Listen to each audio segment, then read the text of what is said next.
मैं एक्टर इसलिए बना क्योंकि मेरी एक प्रॉब्लम थी।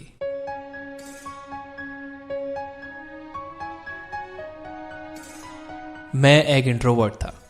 मैं फैमिली में सबसे छोटा था। मुझे इतना लाड़ प्यार मिला कि जब मैं घर से बाहर जाता था तो मुझे पता नहीं था कि लोगों से कैसे बात की जाती है। तो उस लाड़ प्यार की वजह से मैं एक शर्मीला और एक इंट्रोवर्ट बच्चा बन गया। मुझे अब भी बात करनी नहीं आती। मुझे स्टेज से डर लगता है। एज एन एक्टर मैं उन सब फैसिनेटिंग कैरेक्टर्स के पीछे छुप जाता हूँ जो कॉन्फिडेंट नजर आते हैं। मुझे पक्का यकीन है कि जब मैं आपकी उम्र का था तब मैं इतना स्मार्ट नहीं था जितने आप लोग हो। आपको पहले से पता है कि गला काट कॉम्पिटिशन क्या होती है। आपको hard work, Perseverance, vision, focus, self belief जैसी चीजों की अहमियत पहले से पता है। तो मुझे इसके बारे में बात करने की जरूरत नहीं है। मैं आपसे सिर्फ दो चीजों के बारे में बात करना चाहता हूँ, अपने सपनों का पीछा करना और अपने सपनों को असल में जीना। जब मैं अपने करियर की शुरुआत कर रहा था तो बदकिस्मती से दो बातें मुझे किसी ने नहीं बताई थी, और वो दो बातें हैं कामयाबी के बारे में एक सबसे बड़ा झूठ और एक सबसे बड़ा सच। सबसे बड़ा झूठ ये है कि money plus recognition is equal to happiness is equal to success. मैं एक बहुत मिडिल क्लास फैमिली से आता हूँ। जब मैं बड़ा हो रहा था तब पैसा हमारी सबसे बड़ी प्रॉब्लम थी। मुझे पैसों से बहुत फर्क पड़ता था और मेरी फैमिली की 3 जनरेशंस ने कभी यह महसूस नहीं किया कि फेम आखिर क्या होता है। तो बेसिकली पैसा और रिकग्निशन दोनों मिसिंग थे जो मुझे चाहिए थे। मेरी शुरुआत एक फेलियर के तौर पर हुई। मेरी फैमिली ने मुझसे कहा कि मुझे इंजीनियर बनना होगा। मेडिकल फील्ड मेरी सिस्टर्स के लिए बुक थी। तो एक बार अगर मैं इंजीनियर बन गया तो मैं सिविल सर्विसेज का एग्जाम दे सकता था और फिर उसके बाद शायद खुशियों के सारे दरवाजे खुल जाते और मैं हमेशा के लिए कामयाब और हमेशा के लिए खुश रह सकता था। तो जब मैं बड़ा हो रहा था तब ऐसी मेरी कंडीशनिंग हुई थी। तो मैं पढ़ाई में बहुत अच्छा बन गया। 10th के एग्जाम्स में मैं काफ़ी अच्छे मार्क्स लाया और फिर मैं 12th के लिए दिल्ली चला गया। वहाँ मैंने एक अच्छे स्कूल में एडमिशन ले लिया और विद्या मंदिर, फिटजी समेत कई कोचिंग इंस्टीट्यूट्स में भी एडमिशन ले लिया। उस समय मैं मेरे जैसे ही 3 एस्पिरेंट्स के साथ रूम शेयर करता था। इसका मतलब वहाँ अपने स्कूल असाइनमेंट्स फिनिश करने के बाद, इंजीनियरिंग एंट्रेंस एग्जाम्स की पढ़ाई करने के बाद मुझे अपने कपड़े धोना पड़ते थे, खुद के लिए खाना बनाना पड़ता था। लेकिन मैं कंप्लेन नहीं करता था क्योंकि मैं अपनी लाइफ में पहली बार कामयाब इंसान बनने के बहुत करीब था। तो फाइनली मैं कई इंजीनियरिंग कॉलेजेस के लिए सिलेक्ट हो गया और मैंने डिसाइड किया कि मैं दिल्ली कॉलेज ऑफ इंजीनियरिंग में एडमिशन लूंगा। मेरी फैमिली में जश्न मन रहा था। फाइनली अब मैं रुककर सांस ले सकता था। मैं खुद से कह रहा था कि तुम्हें पता है, तुमने कर दिखाया, तुम्हें तो खुश होना चाहिए। लेकिन इससे काम नहीं बन रहा था। कुछ ना कुछ मिसिंग था। एक खालीपन को मैं महसूस कर सकता था। तो मैंने सोचा कि मुझे शायद और बड़ी कामयाबी की जरूरत है। जब मैं 18-19 साल का था तो किसी वजह से मुझे फ्यूचर में प्रेजेंट से ज्यादा खुशी और ज्यादा कामयाबी दिखाई देती थी। तो मैंने सिविल सर्विसेज के एग्जाम्स की तैयारी करना शुरू कर दी। मैं मान रहा था कि मैं इसे पास कर ही लूंगा, लेकिन मैं बोर हो गया और यूपीएससी एग्जाम्स बहुत दूर थे। इस दौरान मुझे थिएटर करने का ख्याल आया और मैंने सोचा कि मुझे अपनी शाइनेस खत्म करने के लिए डांस सीखना चाहिए। और एक रीजन ये था कि मेरे इंजीनियरिंग कोर्स में कोई लड़की नहीं थी। मुझे एक धोखे जैसा फील हुआ। आप एंट्रेंस एग्जाम्स क्रैक करते हो और आपको पता चलता है कि वहां कोई लड़की ही नहीं है। तो किसी ने मुझे बताया कि डांस स्कूल में बहुत गुड लुकिंग लड़कियां हैं। तो मैंने सोचा कि चलो वहां जाते हैं। तो जब मैंने परफॉर्मिंग आर्ट्स शुरू किया तो एक चीज के लिए मैं श्योर था, वो ये कि ये मुझे बहुत पसंद आ रहा था। और 3 साल बाद मैं कैंपस में बैठकर ये सोच रहा था कि ठीक है, मुझे परफॉर्मिंग आर्ट्स बहुत पसंद है और कुल मिलाकर मुझे पैसा और फेम ही तो चाहिए, तो क्यों ना मैं एक फिल्म स्टार बन जाऊं। मैं बहुत सीरियस था। 3rd ईयर में मैंने इंजीनियरिंग छोड़ दी। मैं इंजीनियरिंग डिग्री से बस 2 सेमेस्टर्स दूर था।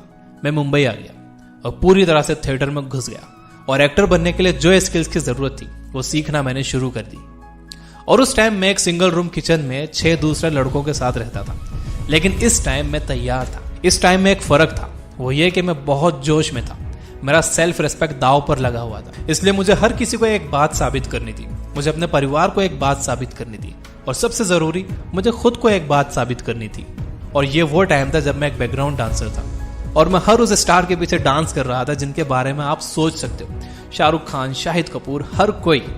और मैं उनके पीछे डांस करते हुए ये सोचता था कि मैं बस 3 कदम तो दूर हूँ, मुझे बस वहां तक तो जाना है जहां वो स्टार डांस कर रहा है और फिर मेरी लाइफ की हर चीज ठीक हो जाएगी। तो ऐसे ही चलता रहा और 2 साल बाद गेस व्हाट, मुझे मेरा पहला बड़ा ब्रेक मिला। मैं एक प्राइम टाइम टीवी शो के लिए सिलेक्ट कर लिया गया था। ये सीरियसली एक बड़ा ब्रेक था। क्योंकि मैंने पैसा कमाना शुरू कर दिया था और लोगों ने मुझे पहचानना शुरू कर दिया था। ईमानदारी से बताऊं तो मैं जानबूझकर मॉल्स घूमने जाता था ताकि लोग मुझे देखें, स्माइल करें, मेरा ऑटोग्राफ लें। और मैं खुद को पहली बार टीवी पर देख रहा था।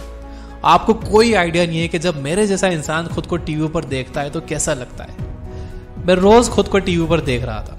ये बहुत बहुत बहुत बड़ा नशा था। मैंने ये भी देखा कि मेरे जो दोस्त इस सफर में मेरे साथ नहीं थे अचानक से उभर कर आने लगे।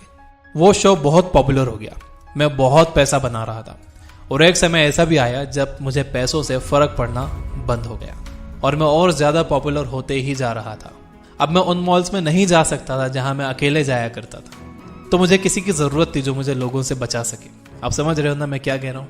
मैंने अपने लिए पहला ड्रीम हाउस खरीदा। मैंने अपने लिए मेरी ड्रीम कार खरीदी। और मैं आपको यह भी बता दूं कि अब जितना मुझे फीमेल अटेंशन मिल रहा था उतना मेरे इंजीनियरिंग कॉलेज के दोस्त बस सपने में ही सोच सकते थे। मैं बहुत अच्छा टाइम बिता रहा था और तभी कुछ अजीब सी चीज मेरे साथ होती है। मुझे इस फेम और पैसों की आदत हो जाती है और मैं फिर से धोखा खाया हुआ महसूस करने लगता हूँ। जो सपना मैं जी रहा था मैंने इसके लिए 10-15 साल इंतजार किया था। मुझसे खुशी का और कामयाबी का वादा किया गया था, लेकिन ये चीजें मेरे पास सिर्फ कुछ ही दिन रही। मैं खुश नहीं था। ऐसा कैसे हो सकता है? मुझे सक्सेस का ये वर्जन अच्छा नहीं लगा। मुझे फिर से प्रेजेंट से ज्यादा फ्यूचर में ज्यादा कामयाबी और खुशी दिखने लगी। तो मैंने डिसाइड किया कि मैं कुछ और करूंगा। अब आती है दूसरी बात, सबसे बड़ा सच। मुझे पता चला कि जो चीजें हमें बड़ी दिखती हैं वो जब हमें मिल जाती हैं तो पता चलता है कि वो बड़ी नहीं है। अपने पास्ट में देखकर मुझे रियलाइज हुआ कि छोटी छोटी चीजें ही बहुत बड़ी चीजें थी। इन सालों में मुझ पर बस यही जुनून सवार था कि आगे क्या होने वाला है। मैं फ्लो चार्ट्स ड्रॉ किया करता था कि अगर ये हुआ तो ये करूंगा और 6 महीने में मैं यहां पहुंचूंगा। मैं अपनी लाइफ को कंट्रोल में रखना चाहता था। मुझे अपने फ्यूचर को लेकर जुनून सवार था। मैं पास्ट की पूरी रिस्पॉन्सिबिलिटी तो ले रहा था, लेकिन मैं पास्ट और फ्यूचर के बीच में झूल रहा था और प्रेजेंट में नहीं जी रहा था। मुझे पता चला कि जब मैं स्टेज पर या कैमरा के सामने परफॉर्म करता हूँ तो बहुत एक्साइटेड रहता हूँ। मैं उसमें इतना खो जाता हूँ कि मुझे पास्ट और फ्यूचर की फिक्र नहीं रहती। मैं बस उस लम्हे को जीता था और जब मैं परफॉर्म कर रहा होता था तब सही मायनों में मैं जिंदा होता था। और पहली बार, मुझ पर विश्वास करिए कि पहली बार मैंने ये समझा कि सक्सेस का असल मतलब क्या होता है। ये पैसा और फेम नहीं था, ये प्रेजेंट था और एक्साइटमेंट था। जब मैं स्कूल में था तो 4 बजे से 5:30 बजे तक का समय ऐसा था जब मुझे बाहर जाना और खेलना अलाउड था। मुझे इंजीनियर बनने के लिए कहा गया था, लेकिन मैं तो कुल मिलाकर बस 4 बजने का इंतजार करता था और 4 बजते ही मैं बाहर जाकर खेलता था और वो 1.5 घंटा मुझे 5 मिनट्स के जैसा लगता था। मैं इसे तब नहीं समझ पाया, लेकिन अब बहुत ऑनेस्टली और बहुत कॉन्फिडेंटली मैं आपसे ये कह सकता हूँ कि मैं वो 4 बजे से 5:30 बजे वाला टाइम राइट नाउ पिछले 5 सालों से जी रहा हूँ। कॉज और इफेक्ट अलग अलग चीजें नहीं है। एक्साइटमेंट ही कॉज है, एक्साइटमेंट ही इफेक्ट है। तो 5 साल बाद मैं यहाँ हूँ और मेरे पास बहुत सारा पैसा और फेम है, लेकिन अब मेरी लाइफ में पैसा और फेम की कोई औकात नहीं है।